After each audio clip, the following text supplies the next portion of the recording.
YCP ప్రభుత్వంలో సర్పంచులకు నిధులు లేక భిక్షాటన చేసే పరిస్థితి వచ్చిందని గౌరు చరితారెడ్డి విమర్శించారు.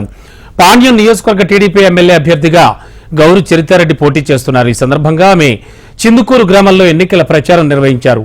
టీడీపీ మేనిఫెస్టోలోని సూపర్ 6 పథకాలను ఓటర్లకు వివరించారు. ఈసారి ప్రజలిచ్చే తీర్పుతో సీఎం జగన్ ఇంటికి వెళ్లడం తథ్యమని గౌరు చరితారెడ్డి అన్నారు.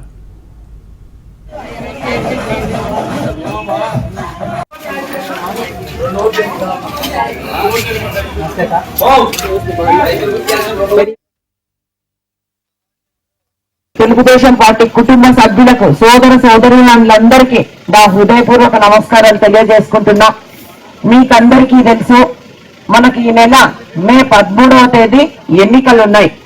ఈ ఎన్నికల్లో మీరు ఎంపీ అభ్యర్థిని, ఎమ్మెల్యే అభ్యర్థిని ఎన్నుకోవాల్సి ఉంటుంది. మన నంద్యాల పార్లమెంట్ ఎంపీ అభ్యర్థిగా బైరెడ్డి శబరి గారు పోటీ చేస్తా ఉన్నారు. అలాగే ఎమ్మెల్యే అభ్యర్థిగా నేను పోటీ చేస్తా ఉన్నా.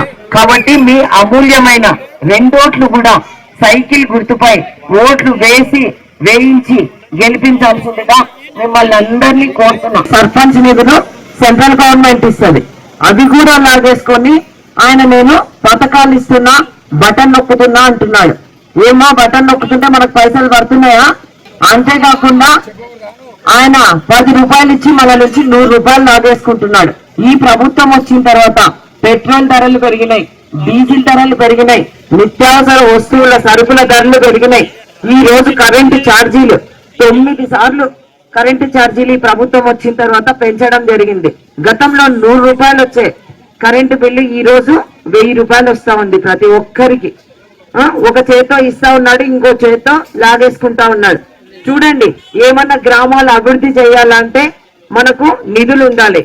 ఒక్క పైసా నిధులు లేకుండా సొంత ఖర్చులతో మనం తాగునీరు గాని లైట్లు గాని వేపించాల్సి వస్తా ఉంది. మిగతా రోడ్లు వేయాలంటే అది సాధ్యం కాదు, ప్రభుత్వం నుంచి నిధులు రావాలి. అంతేకాకుండా ముఖ్యంగా రాష్ట్రం అంతటా సర్పంచులు భిక్షాటన చేస్తూ, అంటే భిక్ష ఎత్తుకుంటూ మాకు విరాళాలు ఇవ్వండి, మేము మా గ్రామాల్లో సర్పంచులకు గెలిపించినారు, మేము తాగడానికి నీళ్లు ఇవ్వాలి, కాలువలు క్లీన్ చేయాలి అనే పరిస్థితి ఉంది మన రాష్ట్రంలో. చూడండి, ఈ జగన్మోహన్ రెడ్డిని నమ్మి ఒక్కసారి ఓటేస్తే మన రాష్ట్రం ఇప్పుడే 20 ఏళ్లు వెనక్కిపోయింది.